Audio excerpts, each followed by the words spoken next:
नमस्कार दोस्तों, आप सभी लोगों का एक नई वीडियो में हार्दिक स्वागत है। आज के इस वीडियो में हम सॉल्व करेंगे सिंपल इंटरेस्ट का पार्ट 5 वीडियो। तो वीडियो को पार्ट 1 से लेकर पार्ट 5 तक पूरा वीडियो ज़रूर देखेगा। तो ये क्वेश्चन मोस्ट इम्पॉर्टेंट क्वेश्चन है और सभी एग्जाम के लिए बहुत ही महत्वपूर्ण क्वेश्चन है। तो क्वेश्चन को पूरा अटैम्प्ट जरूर करिएगा, तभी आपको क्वेश्चन समझ में आएंगे। तो चलिए हम बिना देरी करते हुए हम क्वेश्चन की तरफ चलते हैं। तो क्वेश्चन नंबर 1 हमारा ये रहा कि 3680 रुपये 3680 रुपये की जो राशि है 12.5% 12.5% की वार्षिक साधारण ब्याज की दर पर 6 वर्षों के लिए निवेश की जाती है। 6 वर्षों के लिए जो है निवेश की जाती है। तब कह रहा पर पक्वता पर प्राप्त होने वाला जो मिश्रधन है वो मिश्रधन बताइए, मतलब कि अमाउंट पूछा हुआ है।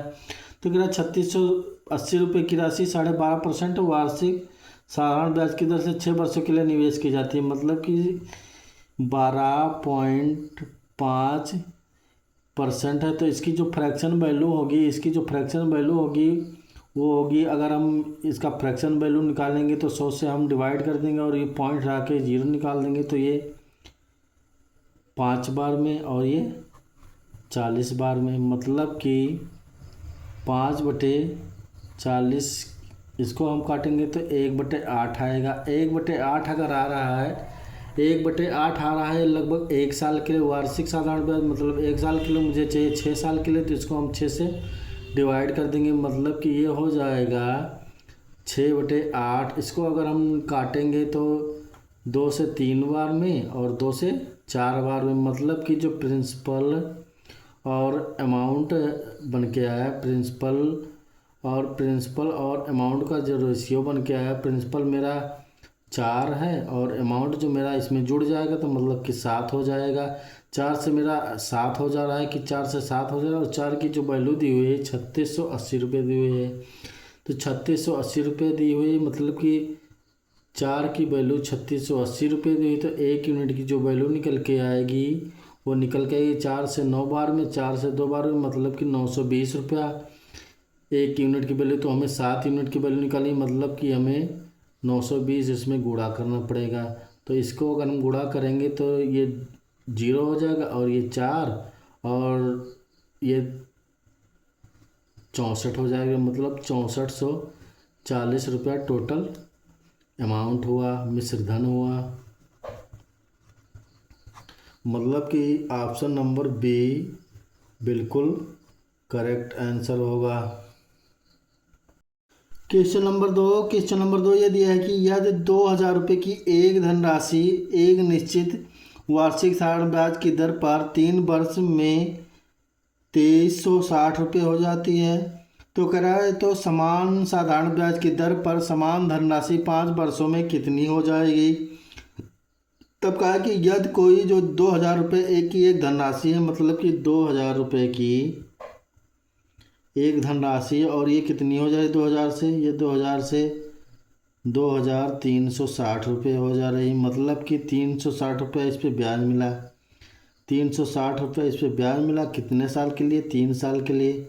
3 साल में ही मिला 360 रुपये, तो 1 साल में कितना मिलेगा, 1 साल में तो हम इसको डिवाइड करेंगे 3 से 360 को, तो 120 आ गया 1 साल में। तब कह रहा है 5 वर्ष के लिए, मतलब कि 5 वर्ष के लिए, तो गुणे हम 5 कर देंगे 5 वर्ष के लिए, तो टोटल हो जाएगा 600 रुपये। 600 रुपये हो जाएगा। तब कह 5 वर्ष में कितनी हो जाएगी, 5 वर्ष में तो 2000 है और 600 और जोड़ देंगे तो टोटल कितनी हो जाएगी, 2000 प्लस 600 और, तो टोटल हो जाएगी 2600 रुपये। तो ऑप्शन नंबर सी बिल्कुल करेक्ट आंसर होगा। क्वेश्चन नंबर तीन ये देखिए, यदि कोई राशि 4 वर्ष में 20,720 और 6 वर्षों में 24,080 हो जाती है, तब कह रहा है वो राशि और साधारण ब्याज की दर ज्ञात करिए। यानी कि राशि भी पूछा है और साधारण ब्याज की दर भी पूछा हुआ है। तो कह रहा है 4 वर्ष में जो है कोई राशि मान लीजिए पी है, कोई राशि पी है, और ये 4 वर्ष में कह रहा है 20,720 हो जाती है। तो कह रहा है 6 वर्ष की, मतलब कि 6 वर्ष और कह रहा है, मतलब यहाँ से अगर जोड़ेंगे तो 6 वर्ष और निकल के आएगा, और 4 से अगर हम 6 तक जाएंगे तो 2 वर्ष और निकल के आएगा, कि मतलब कि 2 वर्ष में और 2 वर्ष में, और ये कह रहा है 24,080 हो जाती है। तब कह रहा है कि ये जो राशि है और ब्याज की दर है दोनों में बताना है। तब कह रहा है कि 20,720 से 2 वर्ष में 24,080 हो जाती है, मतलब कि 2 साल में अगर इस पे जो इंटरेस्ट मिलेगा वो 3360 रुपये मिलेगा। तो 1 वर्ष में कितना मिलेगा? 1 वर्ष में मिलेगा, हम अगर 2 से इसको डिवाइड करेंगे तो 1680 रुपये मिलेगा 1 साल में।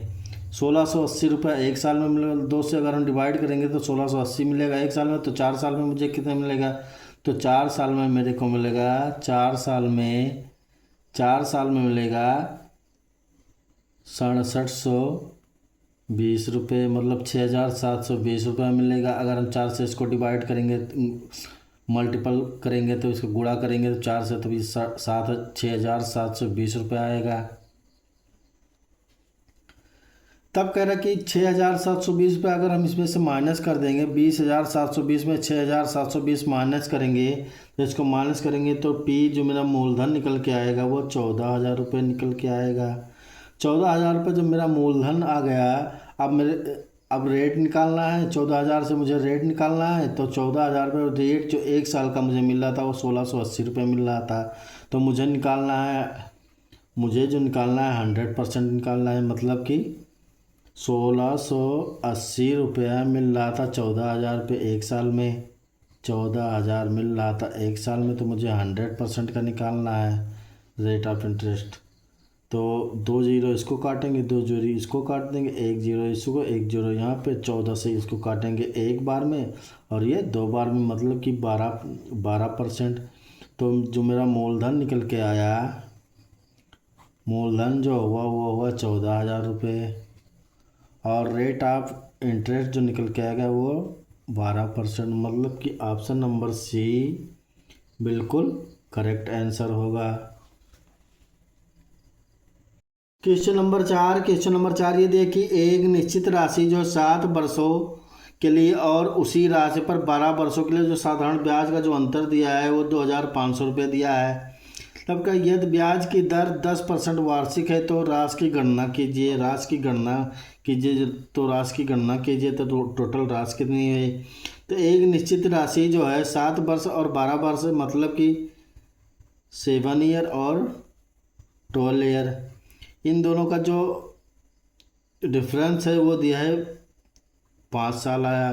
5 साल आया और कह रहा है 10% वार्षिक है। 10% वार्षिक है, मतलब कि 10 वर्ष वार्षिक है, तो ये हो जाएगा टोटल 50% की जो वैल्यू दी हुई है वो 2500 रुपये दी हुई है। तो कह रहा है कि 100% की वैल्यू बताओ, टोटल जो राशि है 100% की वैल्यू बताओ। तो 100% बराबर होगा 2500 बटे 50 इंटू 100। तो हम इसको काटेंगे अगर तो 1 बार में और ये 2 बार में, तो फिर आ जाएगा 2500 गुणे 2, मतलब कि 5,000 रुपये। तो ऑप्शन नंबर डी बिल्कुल करेक्ट आंसर होगा। क्वेश्चन नंबर 5 ये दिया है कि किसी धनराशि पर अर्जित साधारण ब्याज जो है उस राशि का 1/25 है। तो कह रहा है जहां निवेश के वर्षों की जो संख्या है प्रतिशत दर के बराबर है। तो कह रहा है जहां निवेश की जो संख्या है, वर्षों की जो संख्या है प्रतिशत दर के बराबर है। तो कह रहा है धनराशि का निवेश कितने वर्षों के लिए किया गया है? तो कोई धनराशि मान लीजिए कि कोई धनराशि जो अर्जित साधारण ब्याज उस राशि का 1/25 है, मतलब कि कोई धनराशि मान लीजिए 100 रुपये है और उसका 1/25 है, मतलब कि 1/25 है। 1/25 है, इसको अगर हम काटेंगे तो 4 बार में काटेंगे, तो मतलब कि 100 रुपये पे कोई धनराशि मेरे पास 100 रुपये, तो 100 रुपये पे अर्जित जो साधारण ब्याज है वो 4 रुपये है। 4 रुपये है। 100 रुपये से अर्जित ब्याज जो है 4 रुपये है। तब कह रहा है कि जहाँ निवेश के वर्षों की जो संख्या है, निवेश की संख्या मतलब कि आर और इंटू टी जो है, आर और टी जो है वर्षों की संख्या प्रतिशत दर के बराबर है, कि मतलब कि जितना रेट है उतना टाइम है, मतलब कि दोनों बराबर हैं। तो अगर 4 है, 4 जो है साधारण ब्याज है, अर्जित ब्याज 4 रुपये है, तो अगर 2 रुपये अगर हम कर देंगे, रेट कर देंगे, और 2 रुपये जो है हम टाइम कर, 2 वर्ष हम टाइम कर देंगे, 2 वर्ष अगर हम टाइम कर देंगे तो दोनों बराबर हो जाएंगे। कह रहा है कि जहाँ निवेश के वर्षों की जो संख्या प्रतिशत दर के बराबर, मतलब 2 रेट ऑफ इंटरेस्ट है, टाइम भी 2 है। तब कह रहा है कि धनराशि का निवेश कितने वर्षों के लिए है, तो कितने वर्षों के लिए, मतलब जो टाइम जो दिया है वो 2 वर्ष के लिए दिया, 2 वर्ष है। तो टाइम जो ऑप्शन नंबर सी, टाइम जो आया 2 वर्ष, ऑप्शन नंबर सी बिल्कुल करेक्ट आंसर होगा। क्वेश्चन नंबर 6 दिया, किरण ने 2 व्यक्तियों को 4,000 रुपये का भाग 8% प्रतिवर्ष की दर से और शेष भाग 10% प्रतिवर्ष की दर से उधार दिए। तब कह रहा है उसे 352 रुपये का वार्षिक साधारण ब्याज मिला है। तब कह रहा है तो 10% पर उधार दी गई राशि ज्ञात करिए। 10% पर उधार दी गई राशि ज्ञात करना है। 4,000 रुपये का भाग जो है 8% प्रतिवर्ष, यानी 4,000 रुपये का जो भाग है 8 रुपये प्रतिवर्ष, 8% प्रतिवर्ष दिया है। मतलब कि 4,000 रुपये का हम अगर 8% निकालेंगे तो ये निकल के आएगा, एक दिया है 8% और एक दिया है 10%, तो इसका निकल के आएगा 8% का निकल के आएगा 320 रुपये। और फिर अगर हम 4,000 का हम 4,000 का 10% निकालेंगे तो ये निकल के आएगा 400 रुपये। तब कह रहा है इन टोटल जो ब्याज मिला है 352, तो इसको हम एलिगेशन मेथड से अगर हम सॉल्व करते हैं तो 352 रुपये ब्याज मिला है। तो मतलब कि इनका जो रेशियो बनेगा वो अगर हम 352 से 320 माइनस करेंगे तो निकल के आएगा ये 32 रुपये। और अगर हम 400 में से 352 निकालेंगे, घटाएंगे तो आएगा 48 रुपये। हम इसका रेशियो निकालेंगे तो 16 से अगर हम काटेंगे तो ये 2 बार में जाएगा और ये 3 बार में जाएगा, मतलब कि 3:2 का रेशियो बना। तब कह रहा है कि 10% मतलब कि 2 के बारे में पूछा है। तब कह रहा है कि अगर ये 3 और 2 5 हुआ तो 5 की जो वैल्यू दी हुई है, 5 की वैल्यू जो दी हुई है, 5 की वैल्यू दी हुई है 4,000 रुपये दी है, तो 1 यूनिट की जो वैल्यू हो जाएगी वो 800 रुपये हो जाएगी। तब कह रहा है कि हमें 10% मतलब कि 2 यूनिट की वैल्यू हमें निकालना, तो इसको हम 2 से गुणा कर देंगे तो टोटल निकल के आएगा ये 1,600 रुपये। तो ऑप्शन नंबर डी बिल्कुल, ऑप्शन नंबर डी नहीं होगा, ऑप्शन नंबर ये बिल्कुल करेक्ट आंसर होगा। क्वेश्चन नंबर 7 ये देखिए, यदि साधारण ब्याज पर 3,260 की धनराशि जो है 6 वर्ष में 5,420 हो जाती है, तब के समान ब्याज दर पर 4 वर्ष में धनराशि कितनी हो जाएगी। तो हम निकालते हैं। यदि कह रहा कि 3,260 की जो धनराशि है, 3,260 की धनराशि है, ये कितनी हो जा रही है, 5,420 रुपया हो जा रही है। तो इस पे जो इंटरेस्ट मिलेगा, अगर हम इसमें से 5,420 में 3,260 माइनस करेंगे तो आएगा 2,160 रुपये। 2,160 रुपये 6 वर्ष में 2,160 है, तो 1 वर्ष में कितना आएगा, तो 1 वर्ष में जो आएगा तब 1 वर्ष का निकल के आएगा 360 रुपये। तब कह रहा है 4 वर्ष के लिए, 4 वर्ष में धनराशि कितनी हो जाएगी। 4 वर्ष के लिए जो साधारण ब्याज होगा 4 वर्ष से अगर हम निकालेंगे, 4 से इसको हम गुणा कर देंगे तो आएगा 1,440 रुपये।